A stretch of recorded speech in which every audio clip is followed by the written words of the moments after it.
So today we're going to review the American wheat whiskey that you didn't know you needed from Maker's Mark. It's going to be fun. Did you see the fun on his face? I'm trying to think of something really funny to say, and I got nothing. It was the fun. That's all I got. That's all I got.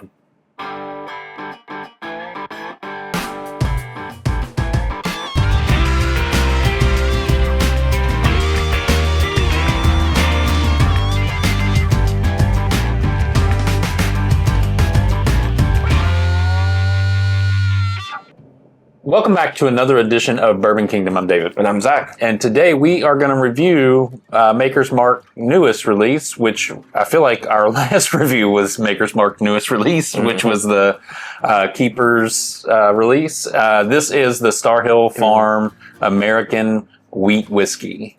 Yeah, and this is something that's totally new for Maker's Mark. Yeah. Like, not even...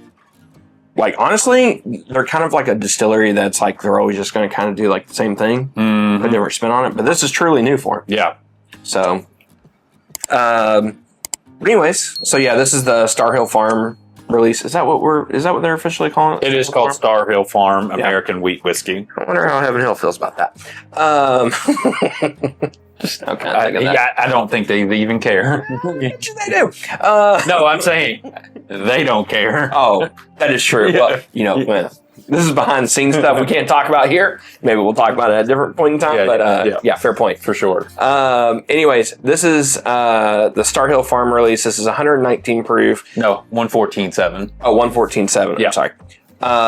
This is, what is it, like 7 to 8 years old? Yep, age 7 to 8 years. That's not bad. No. That's a lot better than what I thought. And then you know the mash bills. What's the mash bills on that? There are two different mash bills. One's the 70% soft red American wheat and 30% malted barley. And then the other one is just a 100% soft red American wheat, however they say it.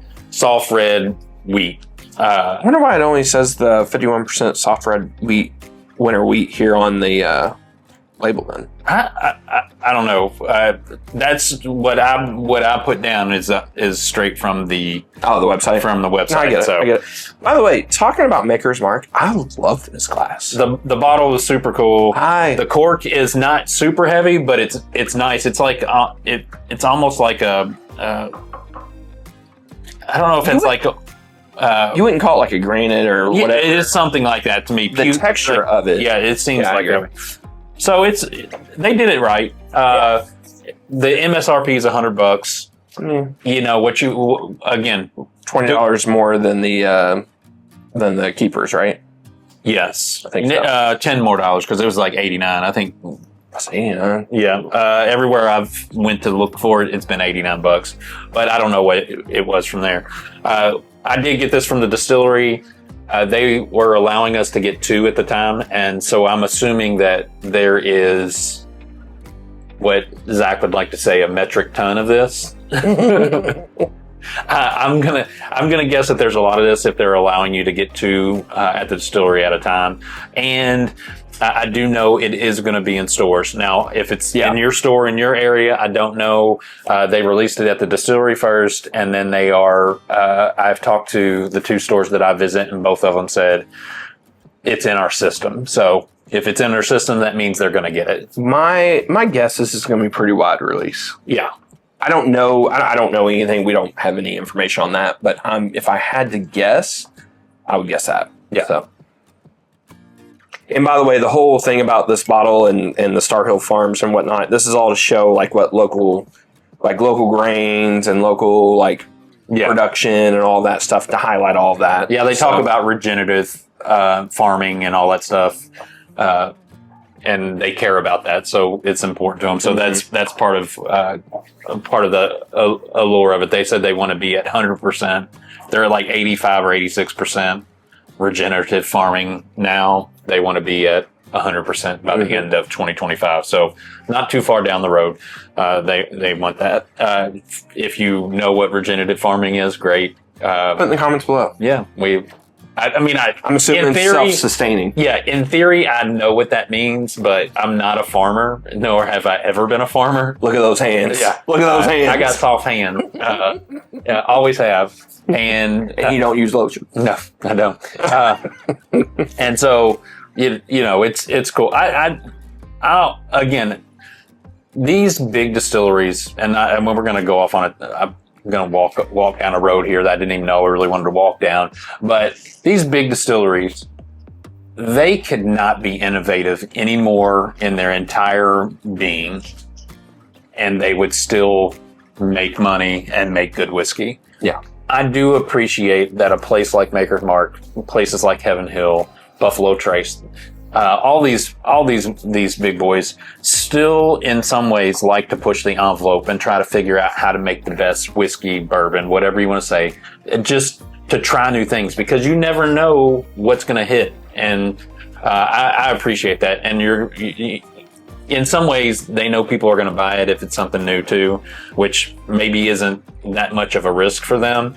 But I think it is a risk in the sense of if it doesn't hit, and it doesn't hit too many times, people will stop thinking highly of their product. So there's just all kinds of things in that. And maybe that's a video down the road. I don't know. Very well said. All right.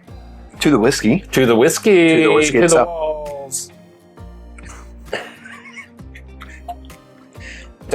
Just don't put it in the comments. Just don't. I don't want to get dinged. I don't have to delete something. Y'all know. Yeah. Y'all know. I do like, there's like a pear note in this. I was going to say there's some kind of like light, like fruit orchard there. I don't know what it is. I don't know if it's pear, peach, or something. Something though. I agree. It's very floral. Like it's very. Yeah. So there is a red turkey wheat that New Riff came out with a couple years ago, and I didn't love the nose on that. Yeah. It's very grainy. It's very floral. There's some of that to it, but it's not as harsh or as bad. Like I wouldn't. It reminds me of that, but not like the negative way. Yeah. I agree with that. There's some sweetness to it as well, but it's not like overly sweet.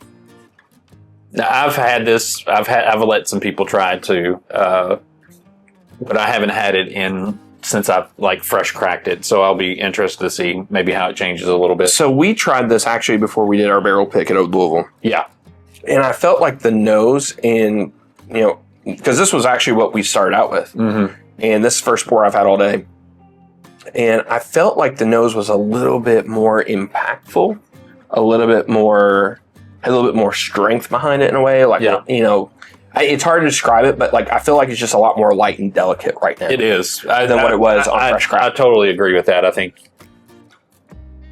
there's also a little bit of like a banana, like ice cream note to it.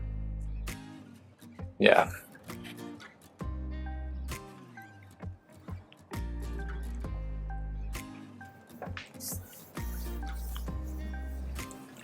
I think if you drink this, you don't necessarily think you're drinking like a Maker's Mark product. Oh no. And I like that. Mm-hmm. They surprise you, because when I bought it, my initial thing was this is going to taste like a Maker's Mark of some sort. Yeah, it doesn't. I mean, it does, but it doesn't. Like, it's very creamy. Banana split. There's like some ice cream on there. A little bit of fruit on there, but I agree. I think you're probably right. Like the peach pear kind of something like that. Yeah.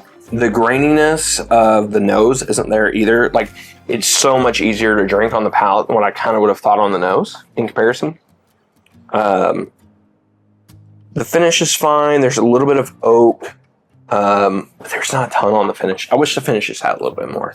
Yeah, because it's that good proof. Like to me, that 114. You all know us, and like that's just from a smashability standpoint. Mm-hmm. Like that's a really good thing. It's not much on the finish. It's got, and again, maybe this is because it's our first drink of the day. I mean, there's a little bit of heat on the back end of it, but I think just because I haven't drank anything today. There's not anything that's lingering here as far as a taste. That's the only thing it's kind of missing. I think if it had a little bit better of a finish, I think this would be like really, really good and worth it for $100. Yeah. I think with that lack of finish, to me, it misses just a little bit. It's still good. Like as I'm sitting here drinking on it now, there's like a ginger snap, gingerbread kind of note that kind of pops on there. A little bit of like a very mild, like cinnamon red hot kind of candy on there. But it just lacks a little bit of finish. And if it just had a little bit more, I don't want to say I wouldn't be positive. Like I'm not trying not to be positive about it because I think it's good on the palate. But I think the weak nose part and then the lack of finish kind of holding it back from wanting to buy it. If that makes sense. Yeah, no, I totally get that. I do. When we opened it, I thought it would. I agree. I did. Whenever we opened it, and then just some air's been introduced to it a little bit, and just I always think like this is the beautiful thing about whiskey. Like you could love something the first time you taste it, first time you smell it. You let a little oxygen get in there, a little airtime, and it changes it sometimes for the better, sometimes for the worse. Again, this is fine. Like, there's nothing outstanding about this. There's nothing. There's really nothing offensive about it. Yeah, there's not like it doesn't taste bad. No. We just want a little bit more. Yeah. I think that's the best way of summing it up. We just want a little bit more. This is not something that will just disappear into the back of my collection. I will continue to drink this because it is, in a lot of ways, it's a good primer for other things to come too. I think that the wheat in it and all that kind of stuff just kind of, I always think that makes a good starter to other things, opening up your palate and junk. So all in all, it's decent. Don't love the price of $100, and it is $100. Chances are at stores it's going to be $110 to $115.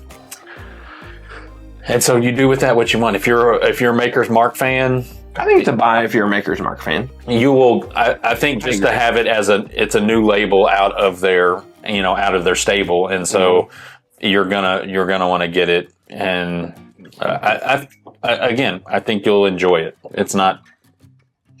In our reviews, sometimes we're looking for things to wow us, and we love it when they do wow us. And so sometimes when they don't, it's just like it's fun. It is what it is. $75 would be a much better price to me. Yeah, so that's actually a really good point. If this was $75, I'd probably recommend it. But it being $100, lack of finish, I probably don't. Yeah.